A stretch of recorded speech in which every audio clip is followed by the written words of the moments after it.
y amén. Entonces, mis hermanos, ya retomando el hilo de la narración, la vez anterior nuestro hermano Andrés nos estuvo enseñando bastantes asuntos y veíamos como esta estadía o esta llegada de Pablo a Corinto al principio fue bastante difícil por causa del desánimo.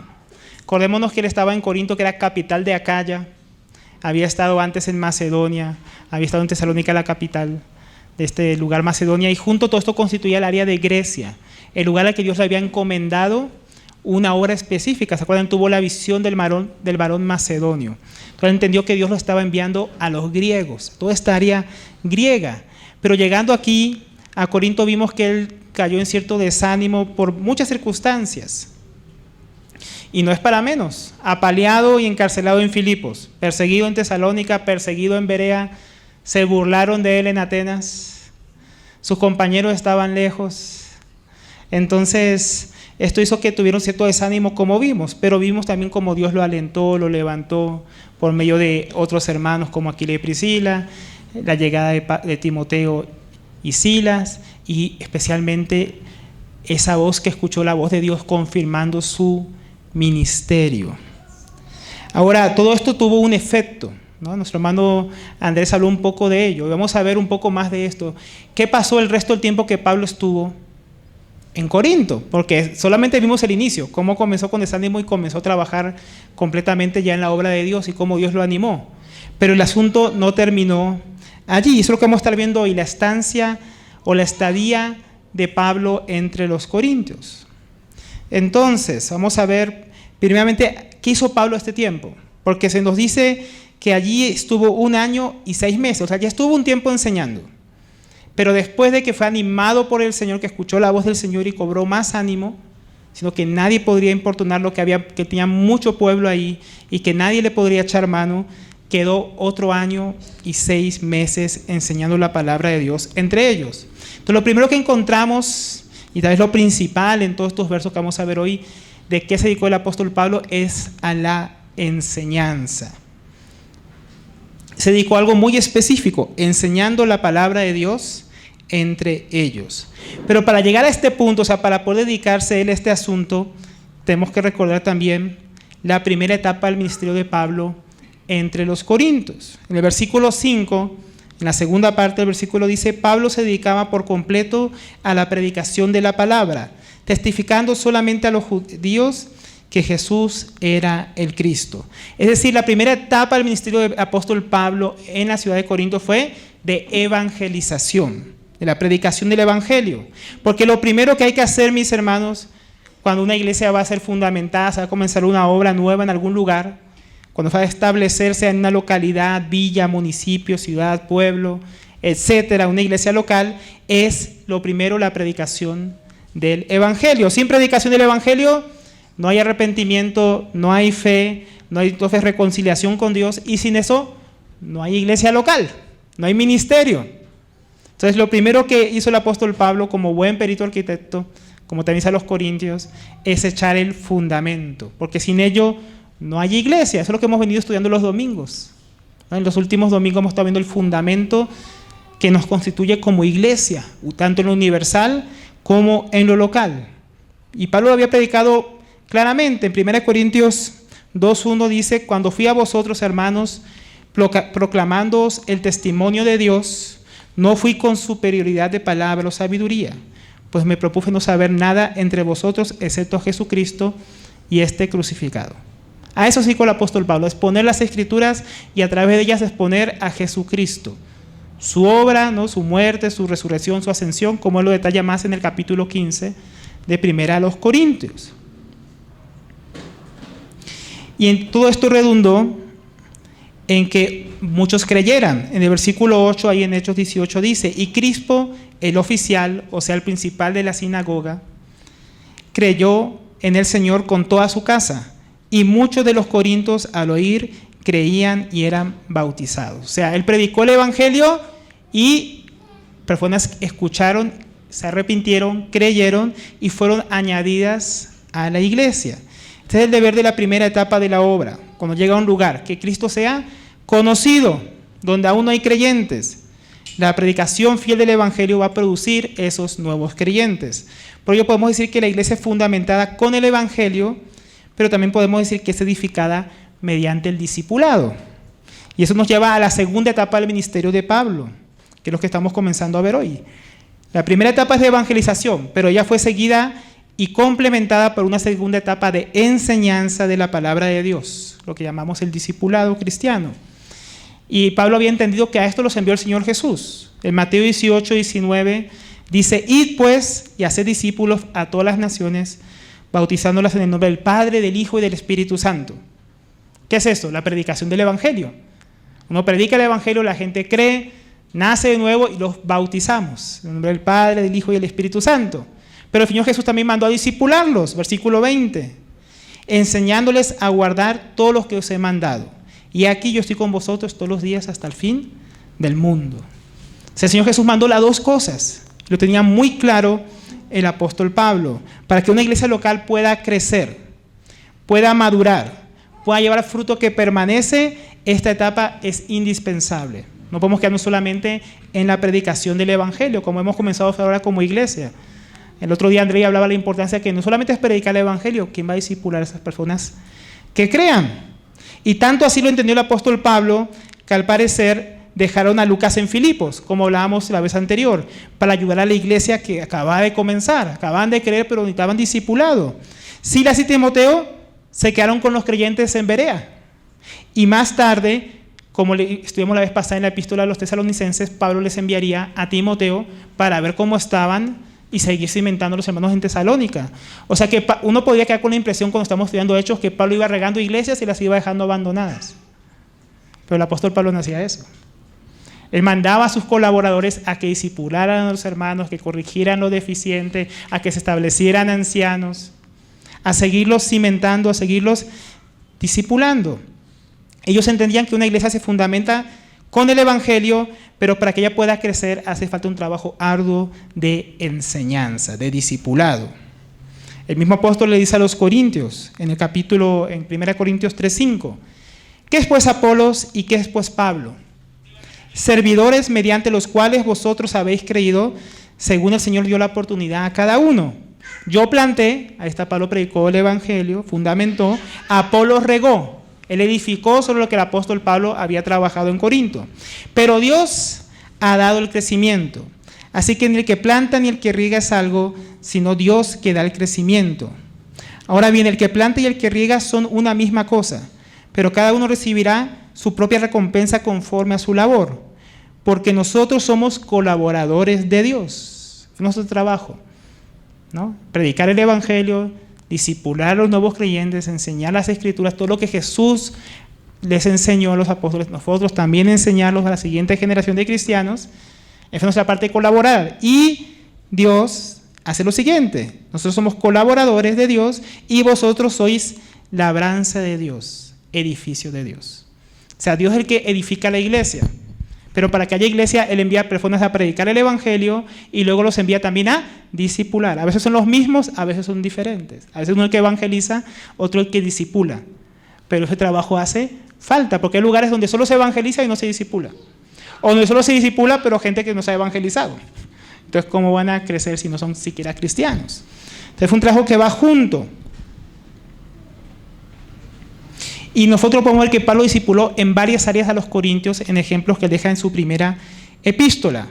Primeramente, 1 Corintios 11, versículo 20 dice: os alabo, hermanos, porque en todos acordáis de mí y retenéis las instrucciones tal como las entregué.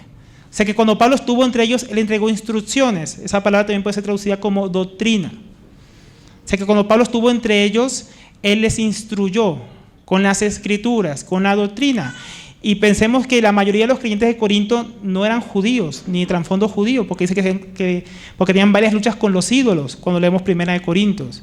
Entonces tienen que ser muy fundamentados en las Escrituras, porque ellos no tenían todo el bagaje, todo el conocimiento del Antiguo Testamento, había que enseñarles de cero. ¿Quién es Dios? ¿Por qué es un solo Dios? Tienen que enseñar todo lo que es los fundamentos. Y Pablo aquí los alababa porque se acordaban de esas instrucciones, de esas enseñanzas. Entonces, si hay una cosa que es muy importante en el discipulado es la parte doctrinal y de instrucción a la iglesia. Otro asunto, el asunto práctico. 1 Corintios 11:23. Porque yo recibí del Señor lo mismo que os he enseñado.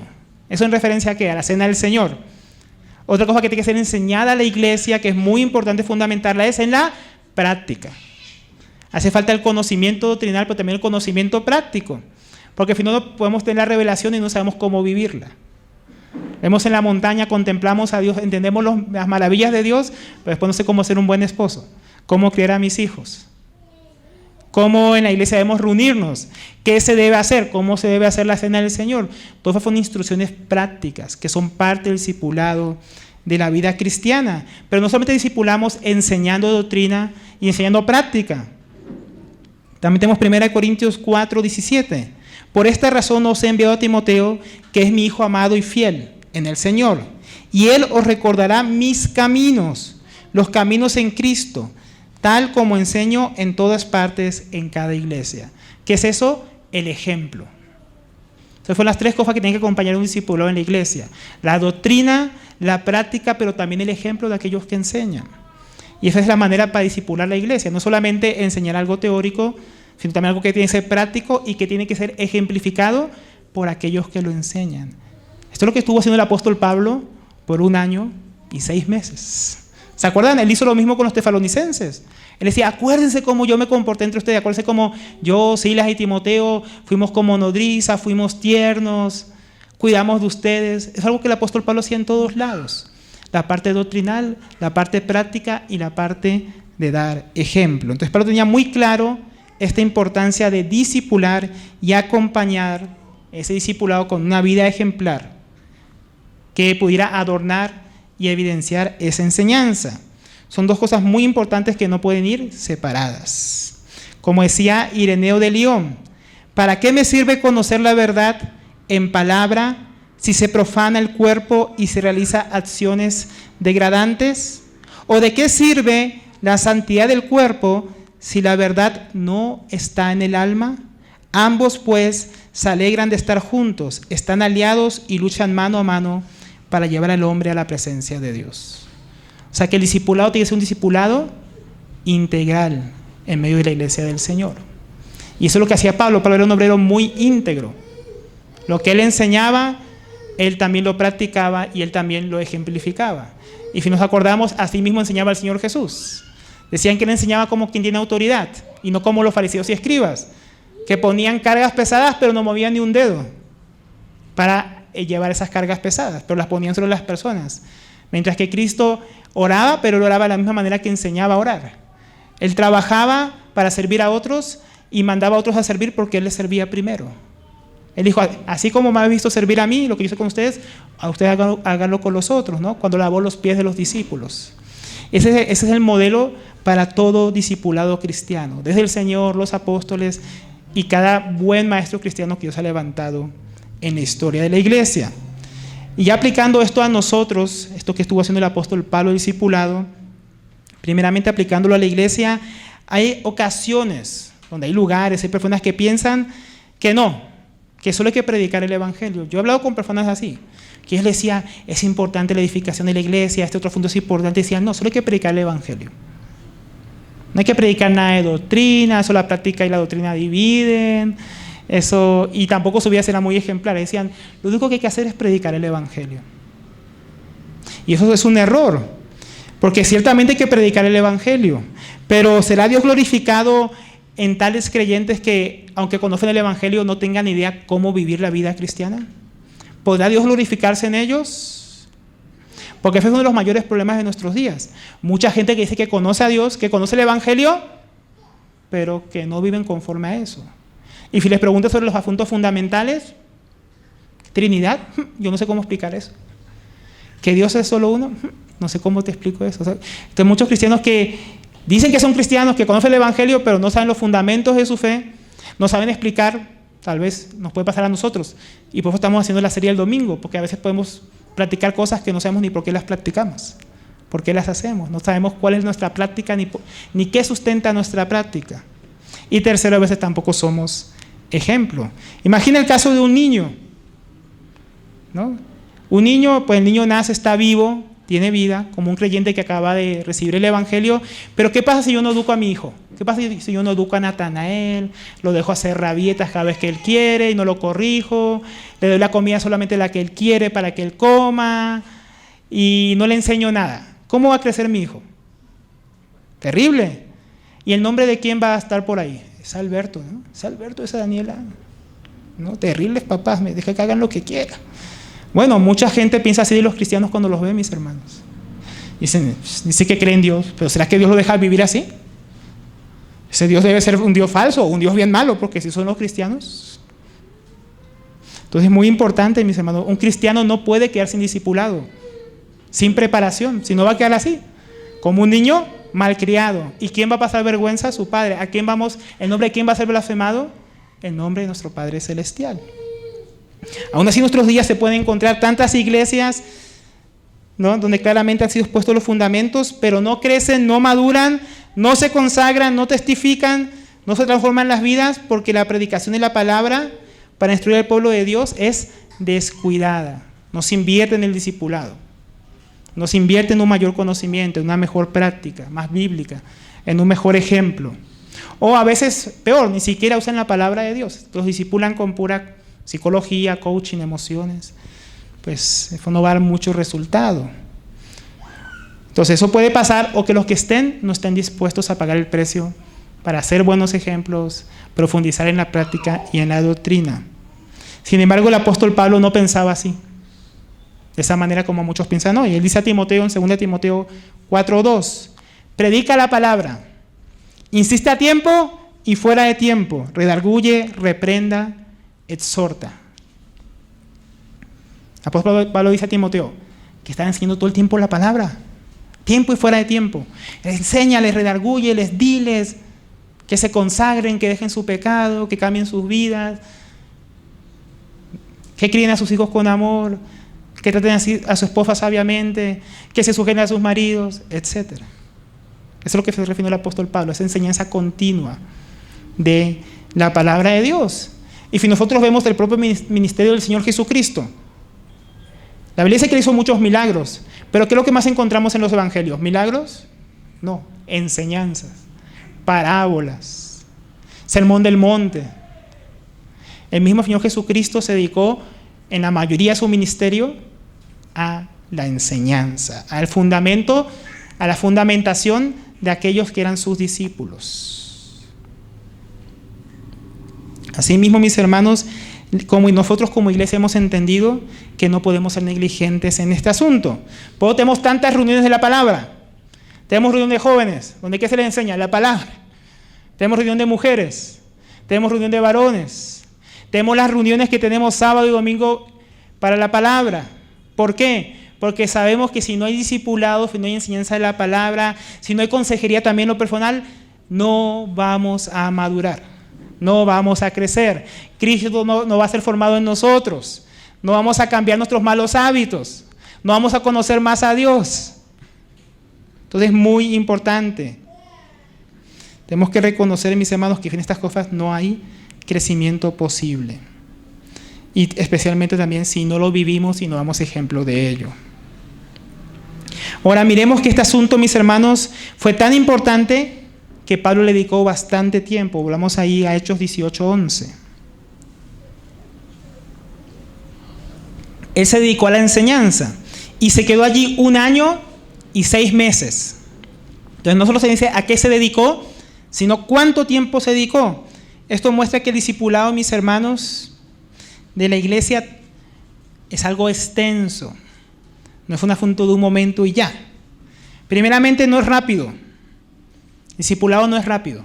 Por eso Pablo dedicó tanto tiempo, y también el Señor Jesús, la mayoría de su ministerio. La palabra de Dios, primeramente, es inagotable, por lo cual nunca terminaremos de estudiarla. Entonces, si de aquí a 1 año estudiamos toda la Biblia, imposible. Acá llevan 8 años o más de reuniones y no sé ni la mitad de la Biblia, vamos.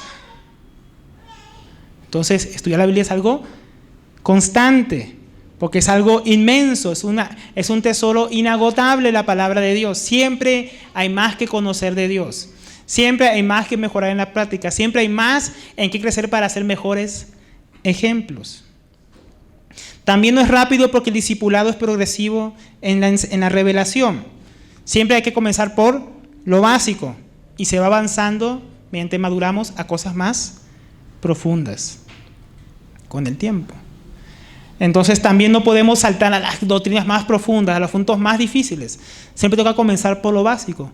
Y si nosotros vemos la epístola del apóstol Pablo a los Corintios, uno ve que ellos dijo, yo ni siquiera les digo comer carne, porque eran bien inmaduros.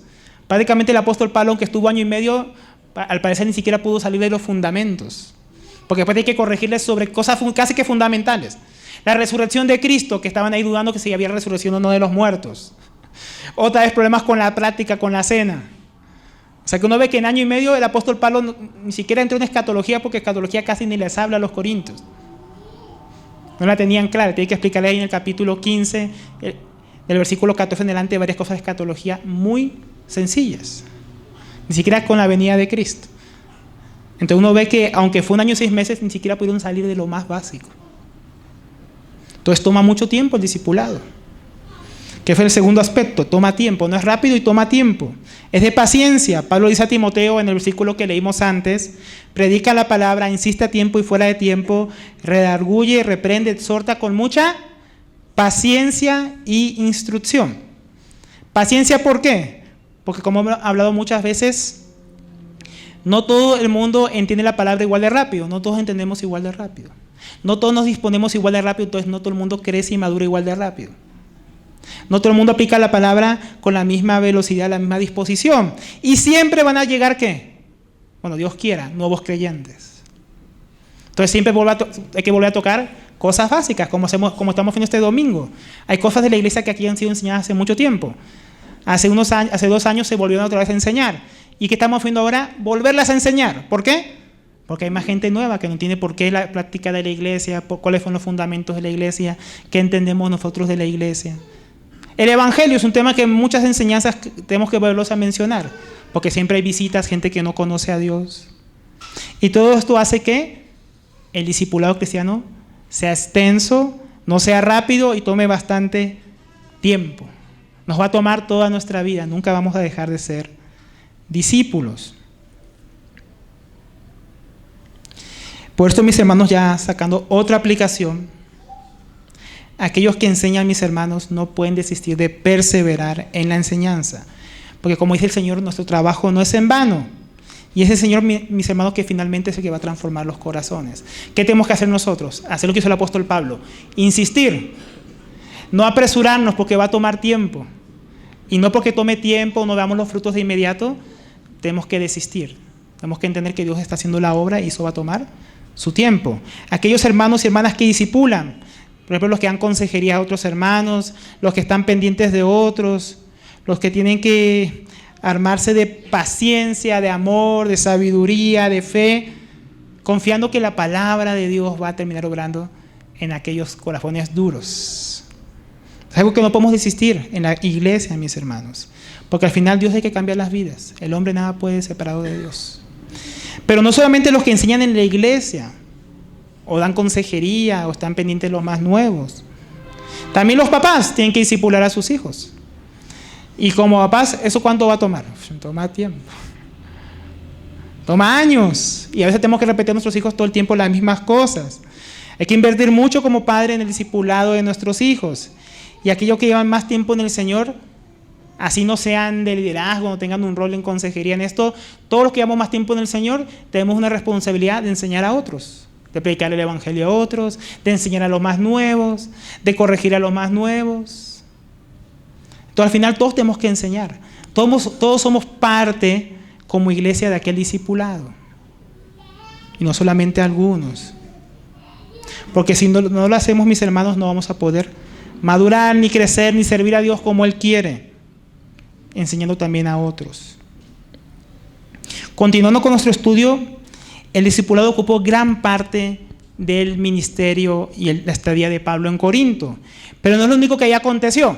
Hay otro hecho que registra Lucas. Ahí en el versículo 12 en adelante. Pero siendo Galión procónsul de Acaya, los judíos se levantaron a una contra Pablo y lo trajeron ante el tribunal. diciendo: este persuade a los hombres que adoren a Dios en forma contraria a la ley. Entonces, nosotros ya vimos la vez pasada en nuestro estudio que así como Dios bendice la predicación de la palabra de Dios, Dios bendice la predicación del Evangelio, siempre un ministerio fiel va a hacer que se levante persecución. Entonces, esto era parte de la estadía de Pablo en Corinto, que se tenía que levantar persecución. No podía ser 1 año y 6 meses tranquilos, porque el diablo siempre va a querer obstruir la obra de Dios. Entonces los judíos acusaron a Pablo. Finalmente Pablo, después de bastante tiempo evangelizando y enseñando entre los hermanos, los judíos sintieron celos al parecer. Los judíos se levantaron a una contra Pablo y lo trajeron ante el tribunal. ¿Todo el motivo? Muy seguramente el éxito del ministerio del apóstol Pablo, este tiempo de enseñanza, los cristianos iban madurando, la influencia de la iglesia iba creciendo, entonces los judíos se llenaron de celo. Muy seguramente decían: la gente ya no viene a la sinagoga, se están yendo, todo el mundo se va con Pablo, todo el mundo escucha a Pablo, y esto los llevó a enojarse contra él, y ya no pudiendo soportarlo más, de alguna manera, no sabemos si violenta o pacíficamente, llevaron a Pablo al tribunal. ¿Cuál fue la acusación? Versículo 13, diciendo: este persuade a los hombres a que adoren a Dios en forma contraria a la ley. Entonces la acusación era muy breve. Pablo está persuadiendo a muchos, por medio de su enseñanza, a que adoren a Dios en una forma que contradice o se opone, podríamos poner ahí porque no era la ley de Dios, a nuestras tradiciones, a nuestra forma de entenderlo. Eso es lo que los judíos estaban queriendo decir o acusar a Pablo. Porque muy seguramente, Pablo, mis hermanos, Pablo no estaba violando la ley de Dios. Él predicaba el Evangelio y le enseñaba conforme a las Escrituras. Entonces estos judíos estaban celosos, era porque no lo hacían como ellos querían, como sus tradiciones dictaban, como su religión mandaba. Entonces yo no les gustaba, ¿no? ¿Cómo así que por medio de Jesús? Eso Jesús puede ser un Mesías máximo, un profeta, pero el Hijo de Dios, a ellos no les gustaba ese asunto, no les parecía. No les parecía que no era en la sinagoga, sino en una casa. Entonces todo esto hacía que los judíos se enojaran y acusaran falsamente a Pablo de ir contra la ley. El versículo 12 nos dice que la acusación fue ante Galión, pero siendo Galión procónsul de Acaya. ¿Quién era este Galión que aquí mencionan? Él nació en Córdoba, conocido ahora por Córdoba, que diríamos hoy en España, cuyo nombre completo era Marco Anneo Novato. Fue adoptado por un romano, Lucio Julio Galión, y entonces finalmente él terminó adoptando el apellido el último apellido de aquel que lo adoptó e instruyó en Roma. Por eso era conocido como Galión, por el apellido de su padre adoptivo. Él fue procónsul en Acaya entre el año 51 y 52 después de Cristo. Lo sabemos por unas inscripciones que se encontraron en unas ruinas en Corintio, donde también el emperador Claudio de aquella época habla de su amigo Galión. Sabemos que fue este mismo Galión y podemos datar la fecha más o menos, y así sabemos cuándo es que Pablo estuvo en Corinto. Y otro dato curioso es que este hombre, Galión, fue hermano del famoso filósofo Séneca. Muchos ya han escuchado que fue maestro y tutor de Nerón el emperador. Entonces era un hombre que al parecer estaba también instruido en filosofía, tal vez influenciado por su hermano Séneca. Ahora, ¿cómo reaccionó Galión ante estas acusaciones? Versículo 14. Y cuando Pablo iba a hablar, Galión dijo a los judíos: si fuera cuestión de injusticia o de un crimen depravado, oh judíos, yo os toleraría, como sería razonable. Pero si son cuestiones de palabras y nombres y de vuestra propia ley, allá vosotros. No estoy dispuesto a ser juez de estas cosas. Y los echó del tribunal. Entonces, ¿cuál fue su reacción? Ni siquiera dejó que Pablo se defendiera. Pablo iba a comenzar a hablar y no. Él no quería saber nada de ese asunto. Se le estaba diciendo que juzgara algo que no era de su competencia. En cuanto a Galión, él decía: esto a mí no me importa ni me corresponde. Él dice: no era cuestión de injusticia, o sea, no se había cometido algo que era injusto, que violara la ley realmente. No era un crimen depravado. No se estaba violando ninguna ley romana. No se estaba poniendo en peligro la vida, ni la propiedad, ni el bienestar de nadie, ni siquiera público. Sino que se trataba de cuestiones subjetivas. Yo pienso, a mí me parece que Pablo está enseñando a adorar a Dios de una manera que nosotros pensamos que no es. Entonces, ante semejante acusación subjetiva de palabras, de que él dijo, a mí me parece, le pareció realmente ridículo a Galión, que era un hombre instruido, sí que era un hombre muy sabio, de un ánimo muy cortés y una persona muy inteligente, que llegó a ser más tarde senador romano. Entonces, todo esto con su instrucción le parecía una pérdida de tiempo para el imperio romano, un desgaste innecesario, y más porque Pablo era romano. O sea, judíos acusando a un romano y con estas cosas a Galión le pareció un asunto que no debería realmente ser juzgado. Y él entendía que era un asunto más de celo religioso. Él decía, estos judíos lo acusan a Pablo porque está celoso. Entonces, una cosa que yo no tengo que estarme metiendo ahí, a ellos no les parece, deberían juzgarlo ellos. Entonces dijo, no estoy dispuesto a ser juez de estas cosas. No estaba dispuesto a juzgar este asunto.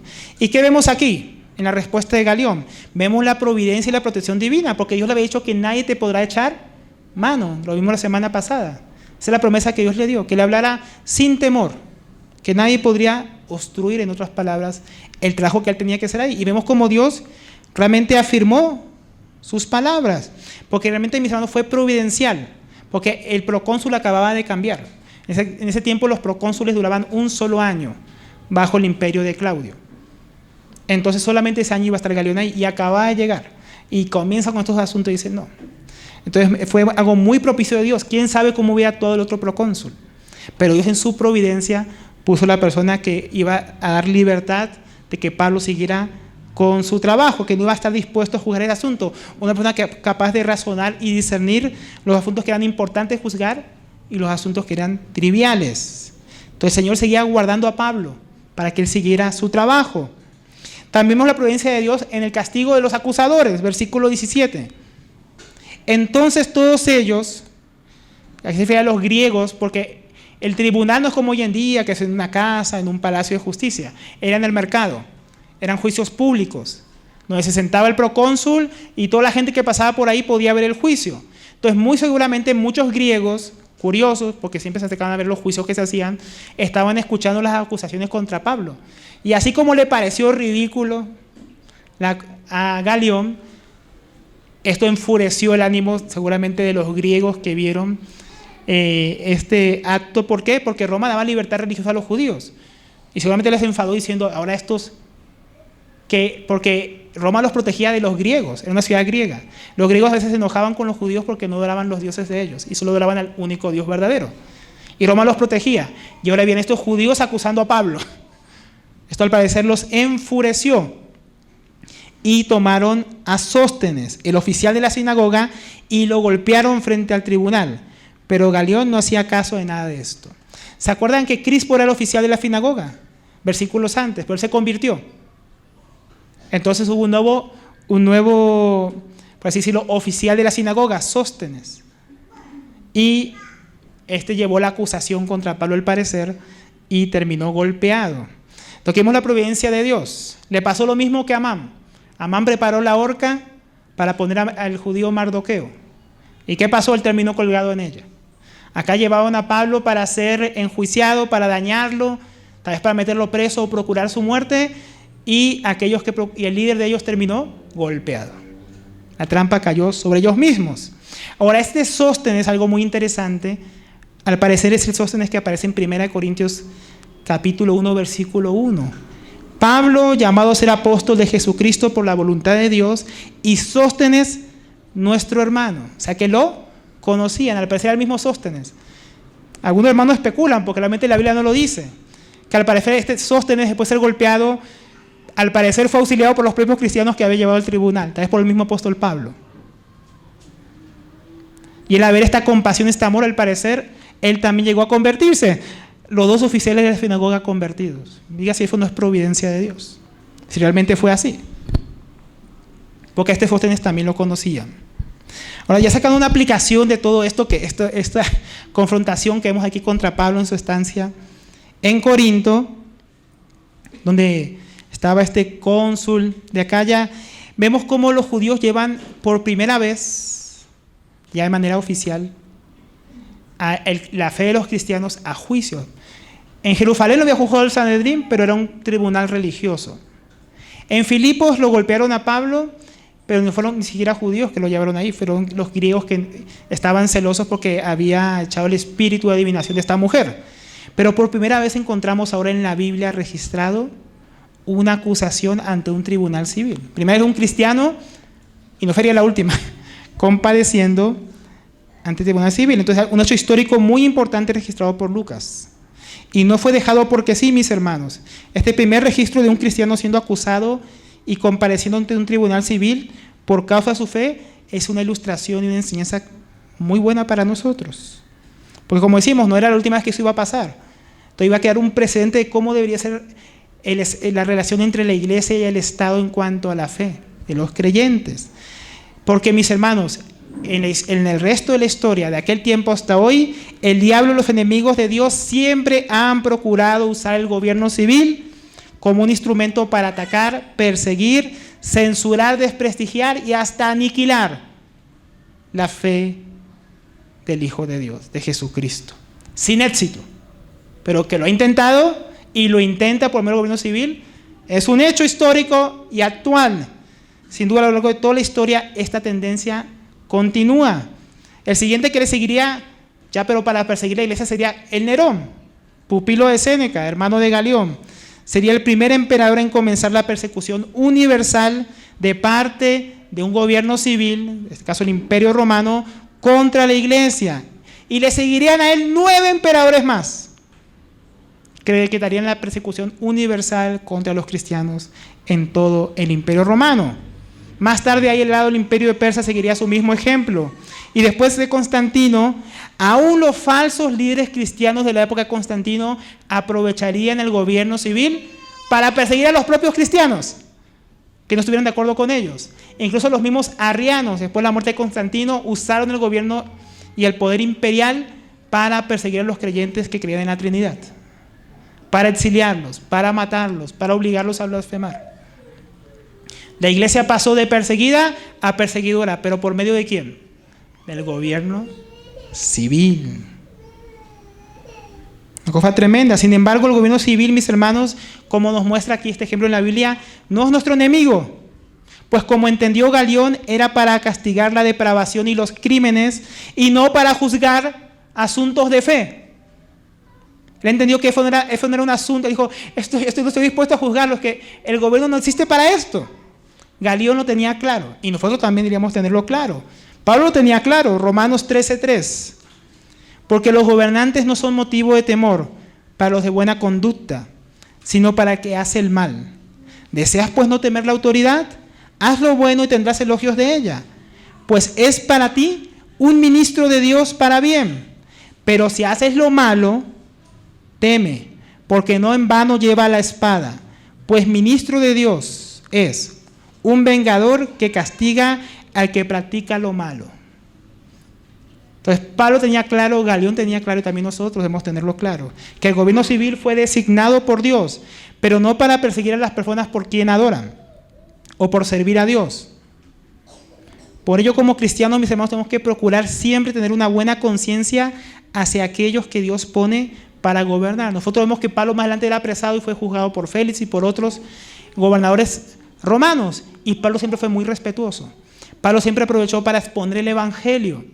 Él entendía que el evangelio y el gobierno civil no son enemigos naturales, porque tanto el gobierno civil como la familia, como la iglesia, son instituciones divinamente constituidas por Dios mismo y no por el hombre.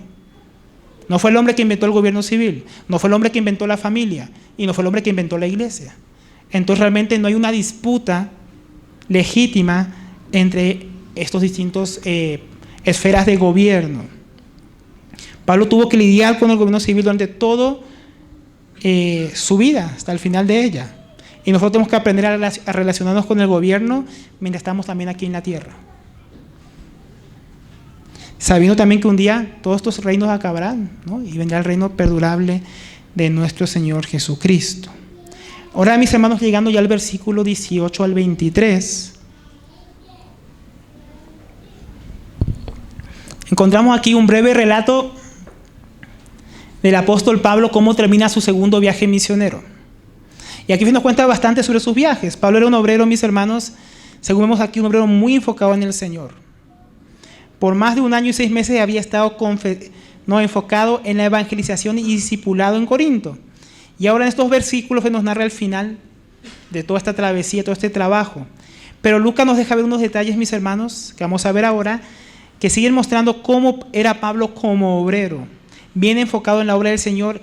Y estas cualidades, estas actitudes de Pablo, este carácter de él como obrero, a nosotros nos sirven como ejemplo práctico, porque si vamos a servir a Dios, como él lo hizo durante su estadía en Corinto, estas cualidades tienen que poderse observar no solamente en Pablo, sino también en nosotros. Son muy útiles para que nosotros también podamos servir a Dios de la misma manera.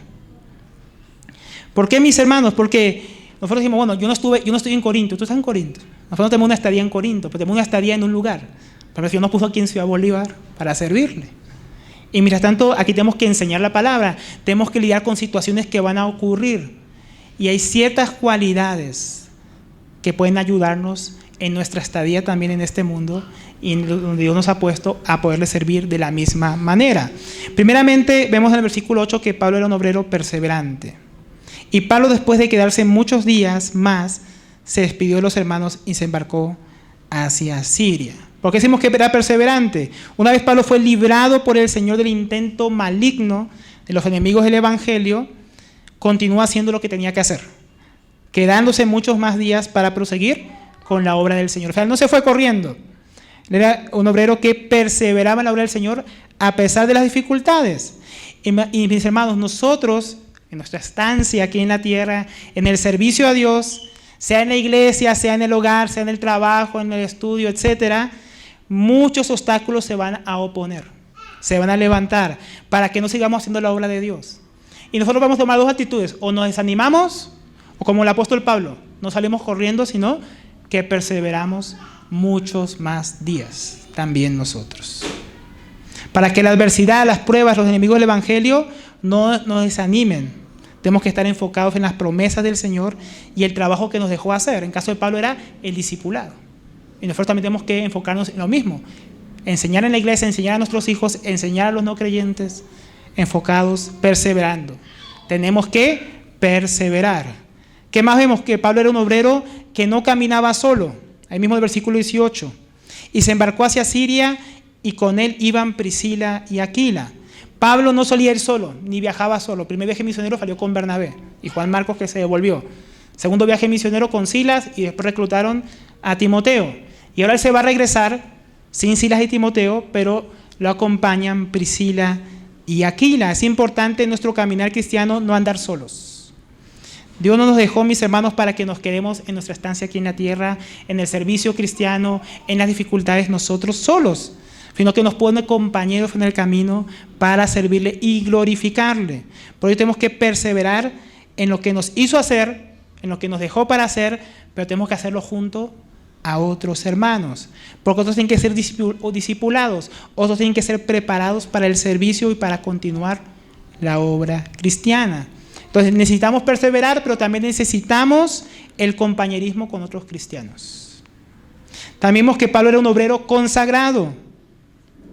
Ahí mismo otra vez en el versículo 8, la parte final dice: y en Cencrea se hizo cortar el cabello porque tenía hecho un voto. Entonces, en aquel tiempo Pablo, como judío, aún guardaba y practicaba algunas cosas legítimas, no las tradicionales, sino legítimas de la ley. Algunos comentaristas dicen que este voto, por lo que Pablo hace de cortarse el pelo, era el voto del nazareato. ¿Se acuerdan el que hizo Sansón? Él fue nazareno, o nazareo más bien, perdón, desde el vientre de la madre. Y si se acuerdan bien, los nazareos tenían ciertas cosas que no podían hacer. No podían tomar vino, tocar cuerpo de muertos, no podían cortarse el cabello, hasta que terminara su voto, porque era un voto temporal, no como el de Sansón, que era toda su vida. Y que al finalizarlo, uno tiene que cortarse el cabello y luego tenía que ir a Jerusalén, teniendo un máximo de 1 mes para hacerlo, para entregar la ofrenda que la ley mandaba sobre ese voto. Usted puede encontrar más sobre esa ofrenda y ese voto, si mal no recuerdo, en el libro de Levíticos, que ahí cuenta bien el voto del Nazariato. Esto nos deja ver que Pablo era un obrero muy consagrado, y nosotros también, mis hermanos, si queremos permanecer sirviendo a Dios, debemos considerar su ejemplo. Y de tantos hombres de Dios que también han hecho lo mismo a lo largo de la historia de la iglesia. Vidas consagradas. Piense, por ejemplo, en Daniel. Él buscó no contaminarse con la comida de los babilonios. Piense en Esdras, que consagró su corazón ¿para qué? Para estudiar las Escrituras, para practicarlas y para enseñar al pueblo que estaba volviendo del destierro. Piense en nuestro Señor Jesucristo, que dijo: yo me consagro a mí mismo por causa de ellos. Nuestro Señor Jesucristo vivió una vida dedicada en obediencia y observancia a la voluntad divina. Él dijo: lo que yo veo hacer a mi Padre fue lo que hago. Lo vemos en su vida de oración, lo vemos en su vida de enseñanza, lo vemos en su vida ejemplar. El Señor Jesucristo fue un hombre que también es 100% Dios, pero completamente también consagrado. Por eso pudo hacer también la voluntad del Padre. Todos estos y muchos más se consagraron. Entonces, mis hermanos, nosotros, mientras estemos en este mundo, en nuestra estadía, en nuestra peregrinación aquí, tenemos que consagrarnos si queremos también poder ser utilizados por el Señor. ¿Qué más vemos en Pablo? Obediencia y sujeción a Dios. Versículo 19.